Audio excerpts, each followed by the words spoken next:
every day, on the hour, every hour while I'm awake, probably. All day, every day. My phone's ringing right now. Literally from the moment I wake up in the morning to the moment I go to sleep at night. On average, we spend 5.5 hours a day using them. But now, experts say smartphones are behind a rise in mental health issues and a decline in IQ. Not a great combo. Shut off your brain, it's just mindless scrolling. So you can just look everything up on your phone. The latest National Health Survey reveals mental health conditions have almost tripled since smartphones hit the market. And a US study shows IQ results have sharply declined in 3 out of 4 testing areas.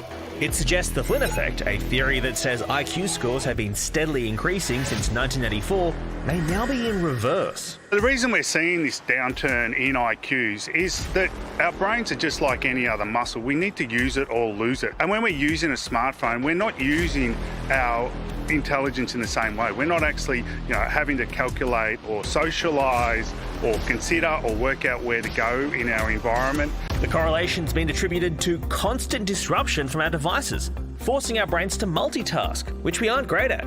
You're having a conversation with somebody and they take their phone out. If I don't have my phone, I'm like anxious. There's been some awesome studies done where they've actually got the driver to put a smartphone in their glove box. When your smartphone is in your glove box and it's turned off, 10% of your attention is still on your smartphone, and 10% of your attention is equivalent to having one standard drink.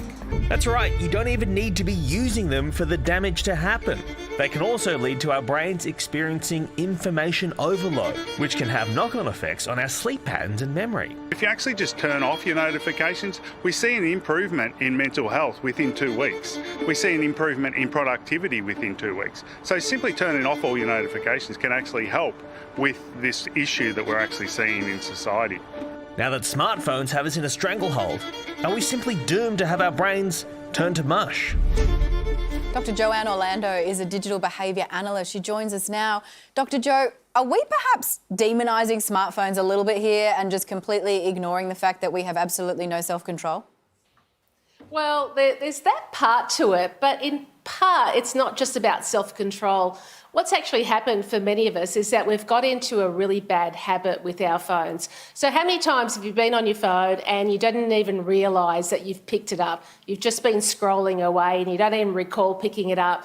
So what is happening is we are using our phones in a very habitual, automatic way. So we're using it as a way of relieving our stress, and it's become quite a bad habit. Doc, I don't want to dob on anyone, but just before we crossed you, 2 of my 3 colleagues on the desk had their phones out in their hands and I had to tell them to put them away so that we could actually talk to you. It's necessary research. Seriously. How are we going to get ourselves off the drip? How are we going to stop doing this? Well, I'm obviously not talking to you, I'm talking to the rest of the panel. But listening. One of the things to think about, we hear the term screen time all the time. I'm on my phone too much and that kind of thing. So we keep thinking about the amount of time we're on the phone. And I think it's important to make the shift about what you're doing on your phone so that it's something that's actually kind of good for you. Read one of those articles that you've saved, one of those hundreds of articles that you've saved, or those recipes that you've looked at, but use it in some way that's productive. I think that's the kind of the initial broad shift that we need to make.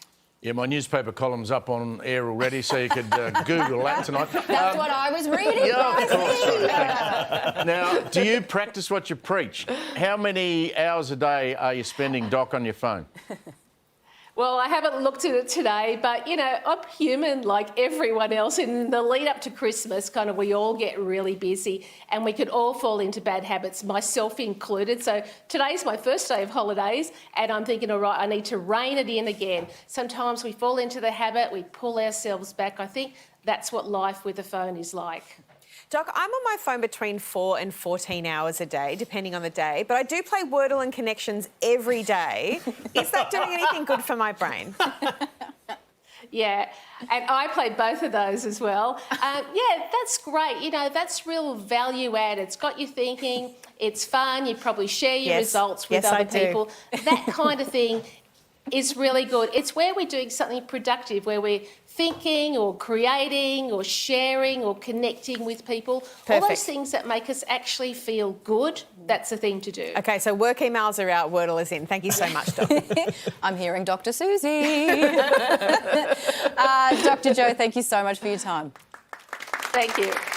It's so interesting. They say that the multitasking on your phone will cause you to lose about 10 IQ points. And then on top of that, it stresses you out because you can't focus on anything.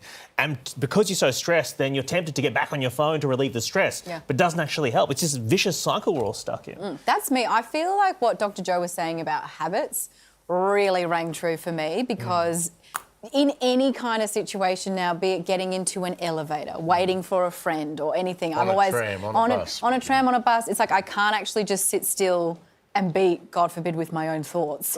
I'm there, right? I'm like, oh well, best see what's going on. Look up Pricey's latest article, get through it, and just because I just can't actually be there and sit in the nothingness. Well, I got a tram today with a newspaper, and they all looked at me as if I was crazy. Yeah. How on When you earth did you bring out fit a a paper. paper on a tram? It was the Herald Sun. It was small. Yeah, no, definitely. Yeah. We're still talking about running for money, aren't we?